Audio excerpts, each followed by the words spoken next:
이런 날씨엔 시간입니다. 늦가을에도 식중독이 발생한다는 사실 알고 계셨나요? 바로 노로바이러스 때문인데요.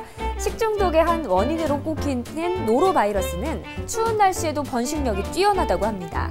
노로바이러스는 연령에 관계없이 감염될 수 있고요. 비누나 알코올 등으로도 제거되지 않는 생존력이 무척 강한 바이러스라고 합니다. 오늘 이런 날씨인 시간에서는 이 노로바이러스에 대해서 자세히 알아보겠습니다. 네, 실제로 노로바이러스 감염증은 우리나라에서 발생하는 식품 관련 질환 가운데 가장 흔한 질환입니다.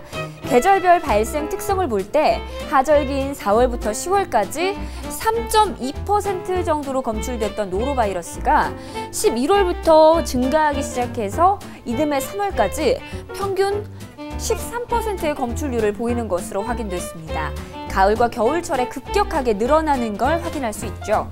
그렇다면 노로바이러스의 증상은 어떨까요? 네, 노로바이러스에 감염되면 평균 24시간의 잠복기를 거친 뒤 12시간에서 60시간 동안 메스꺼움과 구토, 또 복통, 그리고 설사 등의 증상이 발생합니다.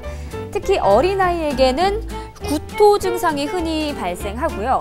성인에게는 주로 설사 증상이 나타납니다. 특히 노약자같이 면역력이 약한 사람들은 탈수 증상까지 올 수 있다고 하니까요. 주의가 필요합니다. 그 밖에도 두통이나 발열, 오한 및 근육통 등 신체 전반에 이상이 생긴다고 보시면 됩니다.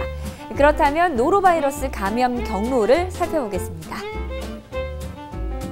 가장 흔한 감염 경로는 음식물을 통해서 식중독을 유발하게 되는데요. 노로바이러스는 60도에서 30분 동안 가열을 해도 감염성이 유지되고 일반 수돗물의 염소 농도에서도 불활성화되지 않을 정도로 저항성이 무척이나 강합니다. 이 노로바이러스는 오염된 음식이나 물을 섭취하거나 바이러스가 묻은 물건을 접촉해서 바이러스가 입을 통해 몸속으로 들어오면 감염될 수 있습니다. 소량의 바이러스만 있어도 쉽게 감염이 되기 때문에 무엇보다도 청결이 중요한 질환입니다. 늦가을 식중독을 막기 위해서는 가급적 굴 등 폐류는 날 것으로 섭취하지 말고 익혀 드시고요. 지하수는 반드시 끓여서 먹어야 합니다.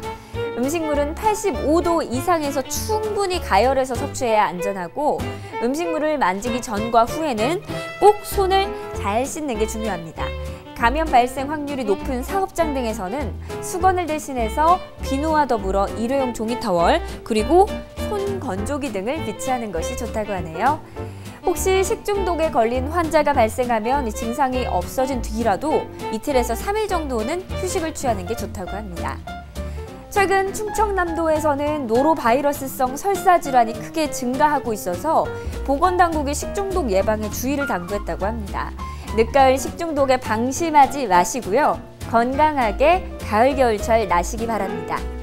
지금까지 이런 날씨엔이었습니다.